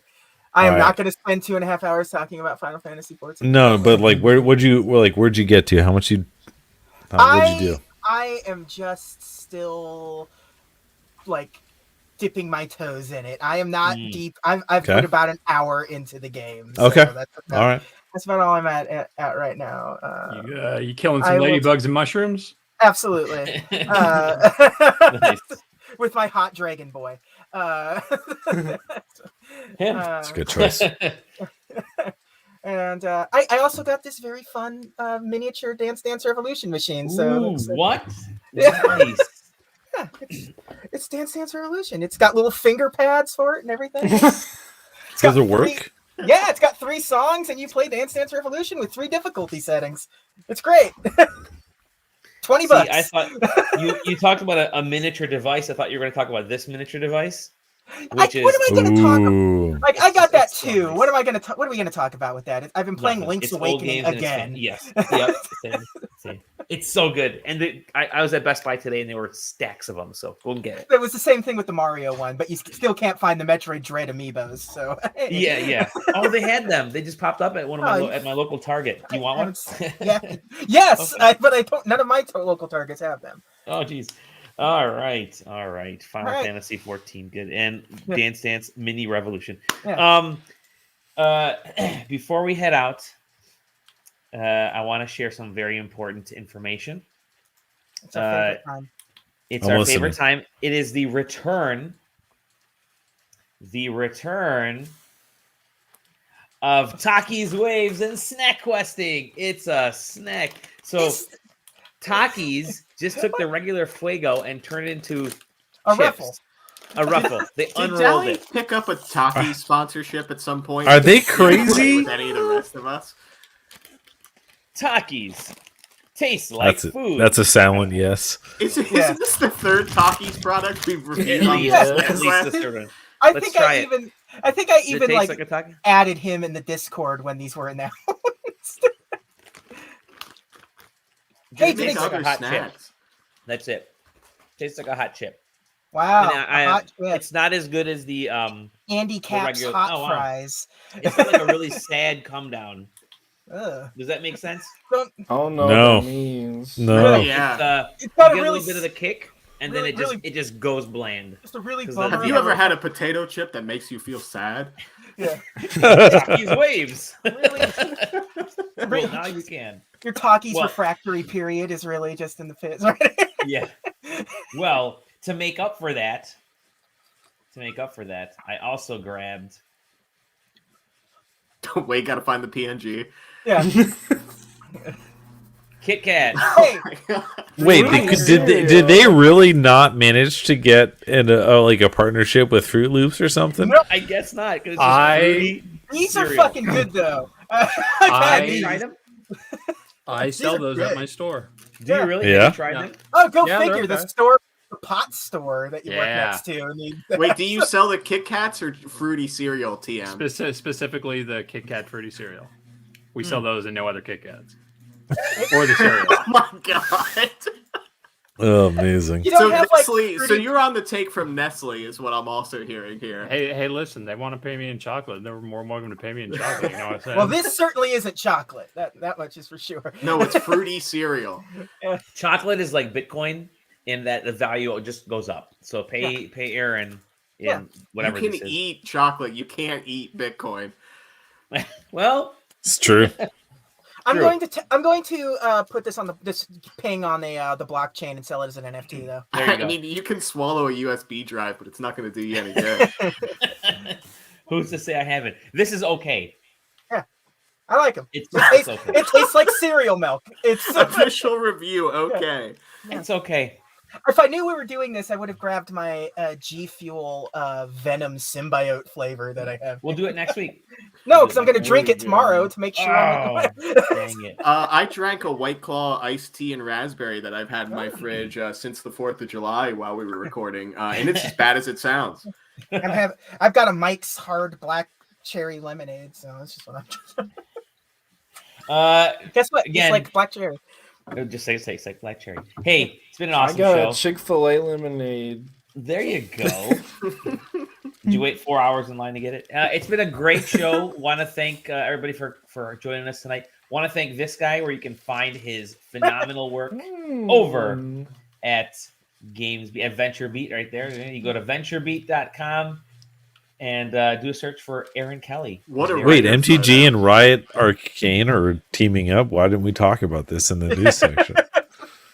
And we didn't talk about Lightstream and Elgato. Oh fuck! That actually is a good one. That That's one, a shame. that So one was back up. amazing. We will talk more about that on another We're not. episode. We're not Or you allowed. can- He's not allowed to talk about his He's Venture Beat stuff not allowed on to talk about SideQuesting. It's contractually that's good. obligated. No, yeah, definitely check out Aaron's stuff there. Great job, Aaron. It's always cool to see Yeah. you people living the dream. I'm finally the latest SideQuest alum to go on and do Do something with themselves. industry work. There's a huge. No, you're not. Am I not the because- latest? That guy over in the opposite corner has done some industry work in non-reporting style. Yeah. Ah, So yeah, but We're you all guys, moving in up. fact, you are the latest. I gotta say, and maybe yeah, in I'm a the way, latest. yeah. There's a huge list of us. Go Yeah, look it's at the good. list of people who've written for SideQuest. There's dozens of us. Aaron, awesome, great to chat with you again as usual. Yeah. You're always welcome on whenever whenever Jeff stops throwing Whipping stuff you, at yeah. you, whipping you, and Making you row the canoe here with Yeah. us. Sam or whatever animal that is or whatever creation you are today. Thank you for hopping back on.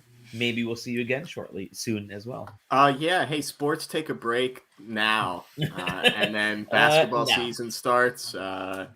And then, the other like 20 or so sports that the university I work on starts. So that's fun. Our F1 podcast soon. Hell yeah. What a perfect time to start it as the season is ending. The season is ending, baby. Hey, side note here, because I like programming ahead.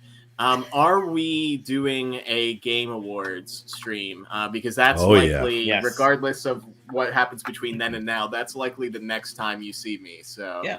Well, will we see you? There's got to be a Game Awards stream. No, I mean, you likely won't see me. A JPEG in my place, yes. Good. I don't know who's coming up with the official drinking rules this year, but of course, world exclusive. I'll see y'all there. Yeah. It's 2 weeks away. Yeah. Is that it? Yeah, man. Yeah, you guys. Oh my- You guys wait to see the new Smash Bros. character? Oh no.